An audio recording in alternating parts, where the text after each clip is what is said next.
Alright guys, so first of all, just wanted to warn you guys that this is a very short video update. But you know, there's a lot of good stuff going on this channel right now. You really need to check out the videos by both Brad and Eric, as what they've put up is, in my opinion, far more interesting than anything that's going to happen during this reporting of how my weekend training went. So far, so good. And you know what? I'm weighing anywhere from 175 to 177, which puts me at roughly at about anywhere from 15 to 19, maybe 20 pounds over stage weight. And if anything, it just really depends on how good I've been about my intake. So I really need to tighten up the reins on that. But then also at the same time, I know that next year there's a pretty good chance that from January till November I will be taking part in a pre-contest diet. So I'm really taking that into account and allowing myself to be perhaps a bit more flexible than I should at times.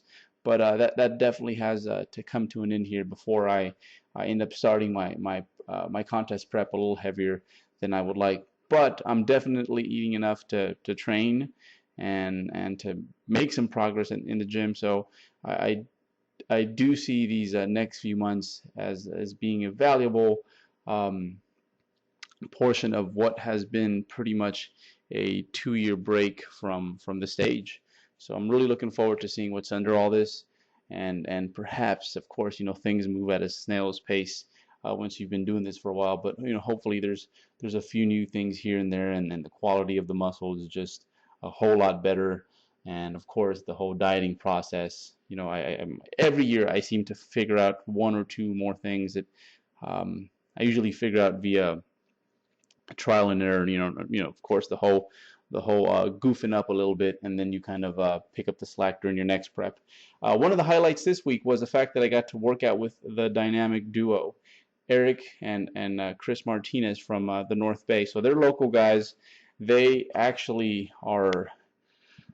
They were here taking part in a seminar, I believe, and they were guest speakers, if I understood them correctly. So they were presenting on a few things at one of Dr. Joe's camps out here in the West Coast. I think the only one, actually.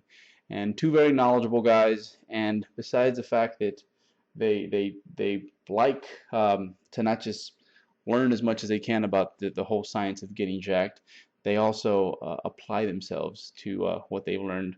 And both these guys, they really know how to get blue collar on us in the gym. So that was a really fun training session. So thank you both, Eric and Chris, for making the time to come down here and work out with me. That was a lot of fun, and we definitely need to do it again. So I'm gonna go ahead and link you up to their channel so that you can see what they have going on. And they're both in the middle of a contest prep, and they're down to the nitty-gritty portion of it. So cheer them on as they dash to the finish line. This was the last set pretty much of my deload, and it was one of those sets where I was like, you know what, I'm going to be deloading this next week, so I might as well take it to the house. And this is my interpretation of taking it to the house. Not really impressive by a lot of other people's standards, but 485 for a set of 8 on the conventional deadlift.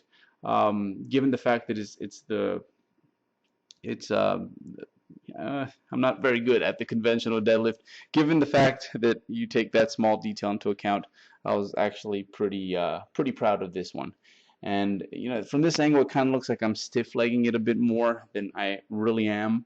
In a second here, you're going to see one of my back offsets and how it's not quite as bad as you would think. One thing is for sure, though, that what I have done over the course of the last few weeks, I've kind of wind out my grip. So it's not quite a snatch grip deadlift, but it definitely makes it easier to keep my upper back and lats tighter when my grip's a little wider. But I guess the catch with that is that I'm stubby enough as it is, and it makes me have to lean forward a bit more than I would like. So it makes my lower back work a little bit more, and I feel like I can't take advantage of my leg drive. So I think it's back to the drawing board, and we're going to bring in the grip back to where it was. But still, I'm pretty pleased with how the conventional is progressing, how just pretty much everything else is. So next week we will have probably not it's going to be a deload week, so I'll probably get some blood flow restriction work in. And if anything, I'll just kind of go over my split in detail. And then how about the week after I execute it? So I said it, now I have to do it. All right, so next week's a deload week. We'll get some footage of that, and then I'll break down my split day by day. And then I'll show it to you guys and how it all looks when we're at the gym getting busy. So that's it, guys. Thank you very much for coming by, and look forward to shooting that for you guys.